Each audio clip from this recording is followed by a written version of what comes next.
अच्छा ये लो पैसे, जितनी भी मेरी माँ की उधारी है वो चुकता करो और बाकी के पैसे रख लो। अरे शशि, तू यहाँ अचानक कैसे? बस माँ, तुमसे मिलने की बहुत इच्छा हो रही थी तो तुमसे मिलने चली आई। मैंने तुमसे कितनी बार कहा है कि मुझसे हर महीने कुछ पैसे ले लिया करो, लेकिन तुम मेरी सुनती कहाँ हो। चलो अब कार में बैठो, घर चलते हैं। शशि शक्कर की थैली उठाकर अपनी माँ कलावती को कार में बैठाती है।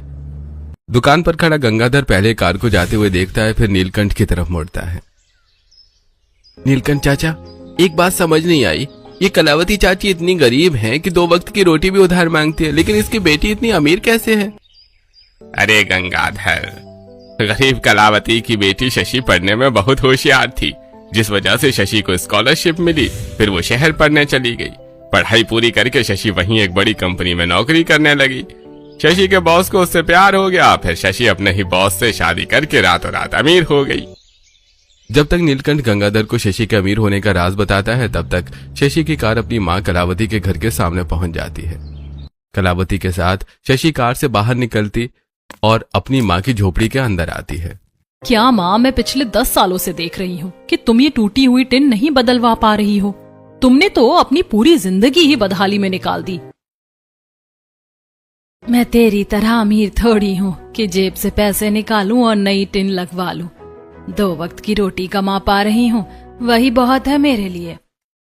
घर के अंदर की बदहाली देखते हुए शशि कोने में रखी चटाई बिछाकर उस पर बैठ जाती है।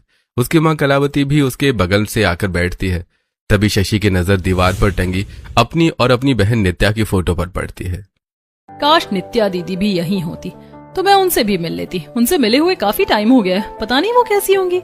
इसमें इतना क्या सोचना, मैं अभी फोन लगा के तेरी बड़ी बहन नित्या को भी यहाँ बुला लेती हूँ, उसका गांव पास ही तो है। कलावती अपने कीपैड फोन से नित्या को फोन लगा देती है और अगले ही दिन सुबह बहुत साधारण साड़ी में नित्या अपने पति अविनाश के साथ वहां पहुंच जाती है। मॉडर्न कपड़े पहने हुए शशि जैसे ही दहलीज पर खड़ी अपनी बड़ी बहन नित्या को देखती है, दौड़कर गले लगा लेती है। दीदी! नित्या के गले लगाए हुए शशि अविनाश को भी देखती है। अरे जीजू, आप भी आए हैं? अरे साली जी, तुम्हारी बहन अकेले गांव से बाहर तक तो जा नहीं पाती, ससुराल से मायके तक आना तो दूर की बात है, इसलिए नित्या मुझे अपने साथ लाई है। शशि नित्या और अविनाश को अंदर ले आती है। शशि कला उन तीनों के बैठने के लिए चटाई बिछा देती है और फिर दोनों बहनों के साथ बैठकर पुरानी यादें ताजा करने लगती हैं।